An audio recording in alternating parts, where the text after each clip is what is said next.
एक वन में एक बहुत बड़ा तालाब था। हर प्रकार के जीवों के लिए उसमें भोजन सामग्री होने के कारण वहाँ अनेक प्रकार के जीव, पक्षी, मछलियाँ, कछुए और केकड़े निवास करते थे।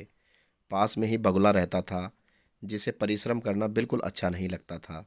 उसकी आंखें भी कमज़ोर थीं। मछलियाँ पकड़ने के लिए तो मेहनत करनी पड़ती है, जो उसे खलती थी। इसीलिए आलस्य के मारे वह रोज़ भूखा ही रहता।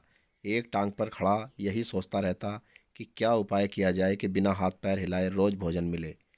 एक दिन उसे एक उपाय सूझा, तो वह उसे आजमाने बैठ गया। बगुला तालाब के किनारे खड़ा हो गया और आंखों से आंसू बहाने लगा। एक केकड़े ने उसे आंसू बहाते देखा तो वह उसके पास आया और पूछने लगा, मामा, क्या बात है? भोजन के लिए मछलियों का शिकार करने की बजाय खड़े आंसू बहा रहे हो? बगुले ने जोर की हिचकी ली और भर्राए गले से बोला, बेटे, बहुत कर लिया मछलियों का शिकार। अब मैं ये पाप कार्य और नहीं करूँगा। मेरी आत्मा जाग उठी है, इसलिए मैं पास आई मछलियों को भी नहीं पकड़ रहा हूँ। तुम तो देख ही रहे हो। केकड़ा बोला, मामा, शिकार नहीं करोगे, कुछ खाओगे नहीं तो मर नहीं जाओगे? बगुले ने एक और हिचकी ली। ऐसे जीवन का नष्ट होना ही अच्छा है बेटे। वैसे भी हम सबको जल्दी मरना ही है। मुझे ज्ञात हुआ है कि शीघ्र ही यहाँ 12 वर्ष लंबा सूखा पड़ेगा। बगुले ने केकड़े को बताया कि यह बात उसे एक बहुत पहुँचे हुए और बहुत बड़े महात्मा ने बताई है, जिसकी भविष्यवाणी कभी गलत नहीं होती। केकड़े ने जाकर सबको बताया कि कैसे बगुले ने बलिदान व भक्ति का मार्ग अपना लिया है और सूखा पड़ने वाला है। उस तालाब के सारे जीव, मछलियाँ, कछुए, केकड़े, बत्तख व सारस आदि दौड़े दौड़े बगुले के पास आए और बोले, भगत मामा, अब तुम ही हमें कोई बचाव का रास्ता बताओ। अपनी अक्ल लड़ाओ, तुम तो महाज्ञानी बन गए हो। बगुले ने कुछ सोचकर बताया कि वहाँ से कुछ कोस दूर एक जलाशय है, जिसमें पहाड़ी झरना बहकर गिरता है। वह कभी नहीं सूखता। यदि जलाशय के सब जीव वहाँ चले जाएं तो बचाव हो सकता है। अब समस्या यह थी कि वहाँ तक जाया कैसे जाए। बगुले भगत ने यह समस्या भी सुलझा दी।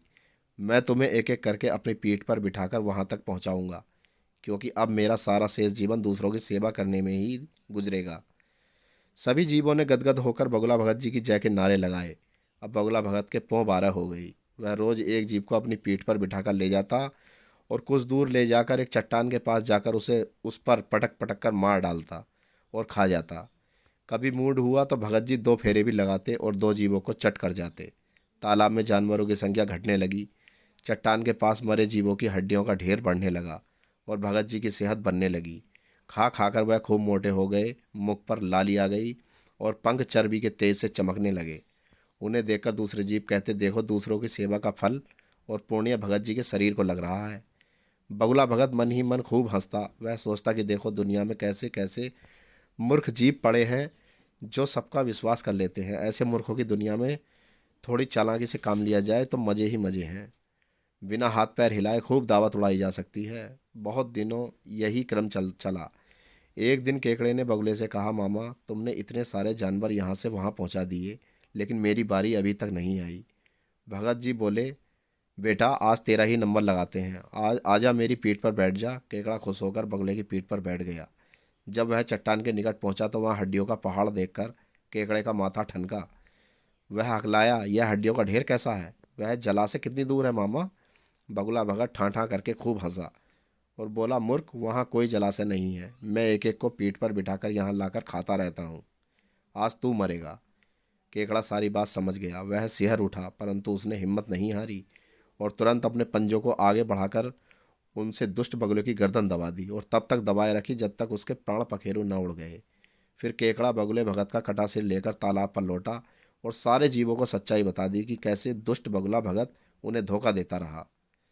किसी की भी बातों पर आंखें मूंद कर विश्वास नहीं करना चाहिए। मुसीबत में धीरज व बुद्धिमानी से काम करना चाहिए। शुक्रिया दोस्तों।